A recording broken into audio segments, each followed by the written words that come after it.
सोम ने सम्राट बिंबिसार को मारने के लिए अपनी चाल चल दी थी। उसने वैशाली के पुरुषों को उनके खिलाफ भड़का दिया था और उन्हें मारने के लिए बेहोश कर दिया था। इसके बाद वैशाली के पुरुष सम्राट बिंबिसार को बोरे में डालकर वैशाली से दूर ले गए।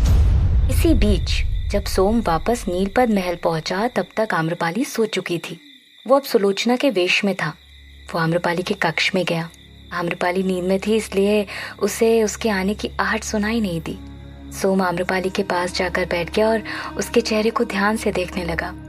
कुछ देर तक उसे निहारने के बाद वो उसके लिए आंखों में प्रेम लिए कहता है, हमें क्षमा कीजिएगा आम्रपाली जी, हम भानु प्रताप को आपके नजदीक भी नहीं देख सकते, इसलिए कुछ ऐसा करके आ रहे हैं जिसके लिए आप हमें कभी माफ नहीं करेंगी।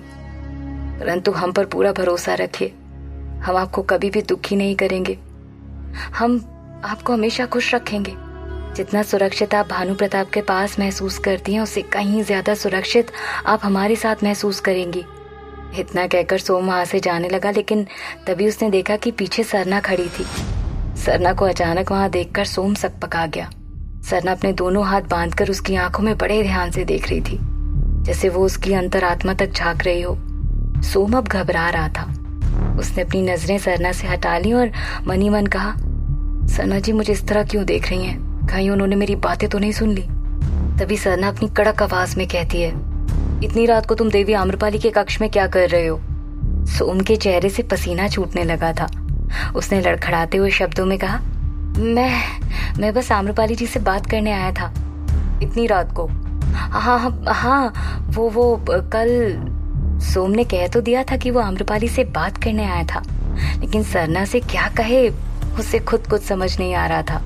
सरना अभी भी उसे घूर कर देख रही थी, मानो पूछ रही हो कि बताओ आखिर क्या वजह हो गई कि इतनी रात को तुम्हें आना पड़ा। तो सोम ने कहा, वो हमें उनसे कल सुबह के बारे में बात करनी थी। कल ना जाने सभा में क्या होगा। वैशाली के पुरुष मानने का नाम ही नहीं ले रहे हैं। सोम की इस बात से सरना भी सोच में पड़ गई। उसने कहा, चिंता तो हमें भी हो रही है कि न जाने कल का दिन कैसा होगा। इतना बोलकर उसने एक बार फिर सोम से कहा, लेकिन तुम चिंता मत करो, कुछ नहीं होगा देवी आम्रपाली को। महाराज जो भी निर्णय लेंगे उचित ही होगा। जाओ जाकर आराम करो। सरना की बात मानकर सोम कक्ष से बाहर निकल गया। आम्रपाली के कक्ष के बाहर आकर उसने एक सुकून की सांस ली और फिर सीधे अपने कक्ष की तरफ चला गया। इधर जंगल में उन पुरुषों ने सम्राट बिंबिसार को मारने के लिए उनके ऊपर एक भारी भरकम पत्थर फेंक दिया था, लेकिन सम्राट वक्त रहते वहां से हट गए और पत्थर लुढ़क कर दूसरी तरफ गिर गया। सम्राट का सिर चकरा रहा था, लेकिन फिर भी वो हिम्मत करके उठने की कोशिश कर रहे थे। उन्होंने उन पुरुषों से कहा, तुम लोगों को पता नहीं है कि तुम किसे मारने की कोशिश कर रहे हो। ऐसा कहते हुए सम्राट उठने की कोशिश करने लगे। तभी उन पुरुषों में से एक ने भड़कते हुए कहा, क्यों, तुम कोई सम्राट हो क्या जिससे हम डर जाएंगे? एक बात कान खोल के सुन लो, तुम यहाँ से जीवित नहीं जा पाओगे।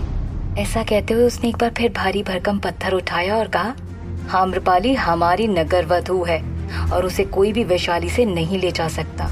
लेकिन इससे पहले वो सम्राट पर पत्थर बरसा पाता, सम्राट उठकर खड़े हो गए और उसे रोकते हुए कहते हैं, पहली बात तो ये कि आम्रपाली नगर वधू नहीं है, और दूसरी बात वो सिर्फ हमारी है। तेरी इतनी हिम्मत, अब तो तू नहीं बचेगा। ऐसा कहते हुए उन पुरुषों ने सम्राट पर वार करने की कोशिश की, लेकिन इस बार सम्राट ने उसका हाथ पकड़ लिया और वो पत्थर छूटकर नीचे गिर गया। उनके ऐसा करते ही बाकी सारे पुरुष उन पर टूट पड़े। सम्राट ने उन सबका सामना करते हुए कहा, शायद ये कहावत तुम लोगों ने कभी सुनी नहीं कि सोते हुए शेर को जगाना नहीं चाहिए, अन्यथा वो किसी को नहीं छोड़ता। ये बोलकर सम्राट बिंबिसार ने उन सबको एक एक करके खूब मारा। अंत में कहा, अभी तो सिर्फ घायल किया है, लेकिन दोबारा आम्रपाली के खिलाफ एक भी शब्द बोलने की कोशिश की तो जिंदा नहीं बचोगे। ये बोलकर सम्राट वहां से निकल गए। सवेरा होते ही आम्रपाली सभा में जाने के लिए तैयार हो चुकी थी और शीशे के सामने बैठकर कुछ सोच रही थी। तभी सरना ने आकर पूछा, क्या हुआ देवी, क्या सोच रही हैं? तो आम्रपाली ने कहा, सरना कल जो भी कुछ हुआ हमने उसकी कल्पना भी नहीं की थी। पहले उन पुरुषों ने महल में आकर विद्रोह किया और फिर अपनी पत्नियों को मारना शुरू कर दिया। मतलब अपना पुरुषत्व दिखाने के लिए कोई भी पुरुष अपनी स्त्री पर बल का प्रयोग कैसे कर सकता है? सरना ने आम्रपाली के कंधे पर हाथ रखा और कहा, देवी, आज तक वैशाली में ऐसा कोई भी नहीं हुआ जो इन पुरुषों के खिलाफ बोल सके या फिर खड़ा हो सके।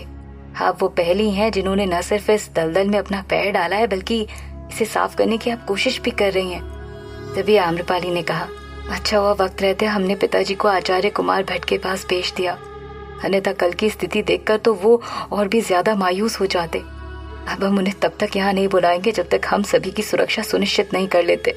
तभी एक दासी ने आकर आम्रपाली से कहा, देवी, महाराज ने आपको सभा में बुलाया है।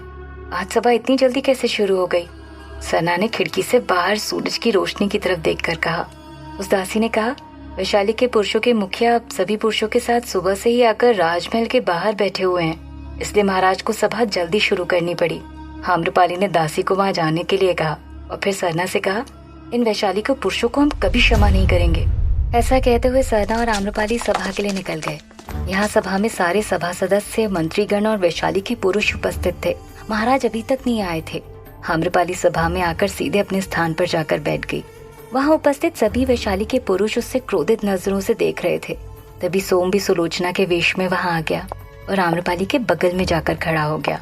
अब सबको प्रतीक्षा थी तो राजा के आने की, लेकिन उस वक्त सरना की नजरें दो लोगों को ढूंढ रही थी। पहला युवराज स्वर्ण सेन को और दूसरा भानु प्रताप को। दोनों ही अब तक सभा में नहीं आए थे।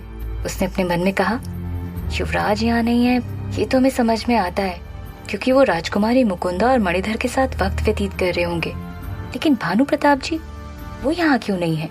आज की सभा महत्वपूर्ण है।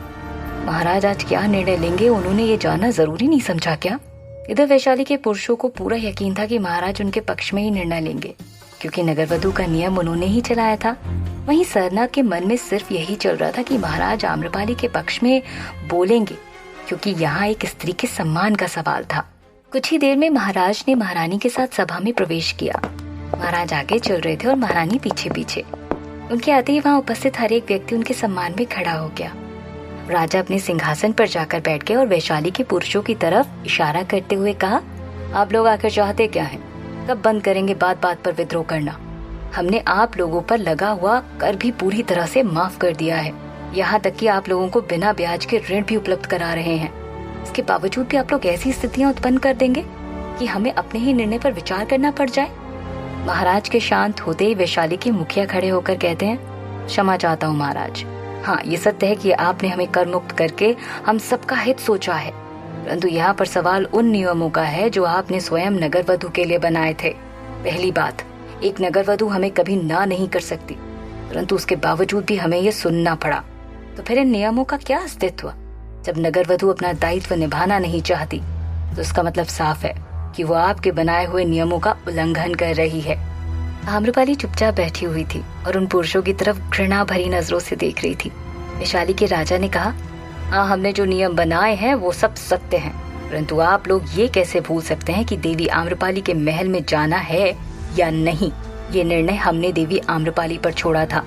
जब उन्होंने ना कह दिया तो उसका मतलब आप लोगों को ये स्वीकार होना चाहिए था, परंतु आप लोग उनके महल में विद्रोह करने पहुंच गए। इन सब से यही निष्कर्ष निकलता है कि गलती देवी आम्रपाली की नहीं, आप लोगों की है। वैशाली के राजा ने अपने शब्दों में साफ साफ कह दिया था कि यहाँ आम्रपाली बेगुनाह है, वो उन लोगों से क्षमा नहीं मांगेगी। ये सुनकर सरना को अच्छा लगा। उसके चेहरे पर मुस्कान आ गई थी, लेकिन आम्रपाली के चेहरे पर कोई भी भाव नहीं थे, मानो जैसे वो कुछ सोच रही हो। लेकिन महाराज की ये बात वैशाली के पुरुषों को चुभ गई। उनमें से एक ने अपने स्थान पर खड़े होते हुए कहा, इसका मतलब आम्रपाली हमसे क्षमा नहीं मांगेंगी? महाराज ने कहा, लगता है आपको हमारी बात समझ नहीं आई, एक बार फिर से बोलें।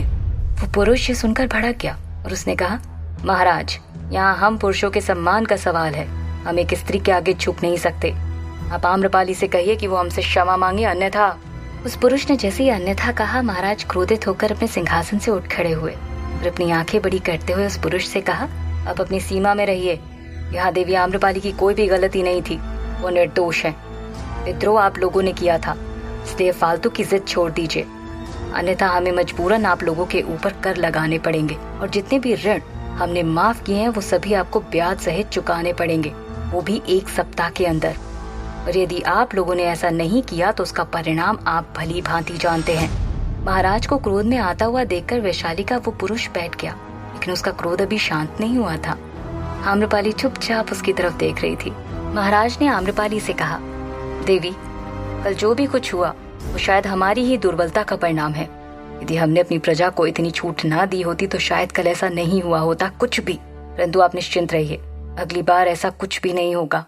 तभी इतनी देर से शांत बैठी हुई आम्रपाली ने कहा, परंतु महाराज हमें कुछ कहना है। अवश्य देवी, कहिए। महाराज, आपने हमें निर्दोष साबित तो कर दिया, लेकिन इन पुरुषों का क्रोध शांत नहीं कर पाएंगे। हम जानते हैं कि यहाँ से जाने के बाद ये अपनी निर्दोष मासूम पत्नियों पर हाथ उठाकर अपना क्रोध शांत करने की कोशिश करेंगे और हमसे ये नहीं देखा जाएगा। वैशाली के राजा के साथ साथ वहाँ उपस्थित सभी सभा सदस्यों को आम्रपाली की बातें समझ नहीं आ रही थी। आखिर अब क्या हुआ जो वो ऐसा कह रही थी? तो महाराज ने पूछा, तो आप कहना क्या चाहती हैं? तो आम्रपाली ने कहा, महाराज, हमें उन स्त्रियों की चिंता है जिसने अपने पति के घर को ही अपना संसार समझ लिया है। उन मासूम स्त्रियों के लिए हम इन सब पुरुषों से क्षमा मांगते हैं। क्या? आम्रपाली क्षमा मांग रही है? ये बात सुनकर पूरी सभा में हलचल मचने लगी, लेकिन वैशाली के पुरुष खुश हो उठे। आम्रपाली ने आगे कहा, कल जो भी कुछ हुआ वो गलत था। वैशाली के पुरुषों ने अपनी सीमा लांघने की कोशिश की थी, लेकिन हम नहीं चाहते थे कि हमारी वजह से उन मासूम स्त्रियों को कोई सजा दे। इसलिए हम हाथ जोड़कर इन सब से क्षमा मांगते हैं और विनती करते हैं कि हमारी वजह से अपनी पत्नियों पर हाथ उठाना बंद कर दे। इतना कहकर उसने उन पुरुषों के सामने हाथ जोड़ लिए। तभी उन पुरुषों में से एक ने कहा, अगर कल ही ये बात समझ आ गई होती तो आज ये दिन न देखना पड़ता। याद रखना आम्रपाली, समाज में स्त्रियों का दर्जा हमेशा पुरुषों के बाद ही रहा है, इसलिए कभी भी उनके आगे आने की कोशिश मत करना। ये सुनकर आम्रपाली को क्रोध आ गया, लेकिन उसने अपने आप पर काबू किया और चुपचाप खड़ी रही।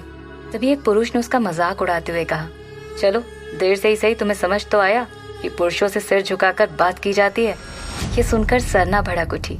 उसने अपनी तलवार बाहर निकाल ली और उस आदमी को दिखाते हुए कहा, जरा संभल कर बोलो, वरना हमें तुम्हारी गर्दन काटने में वक्त नहीं लगेगा। आम्रपाली अब भी चुप थी।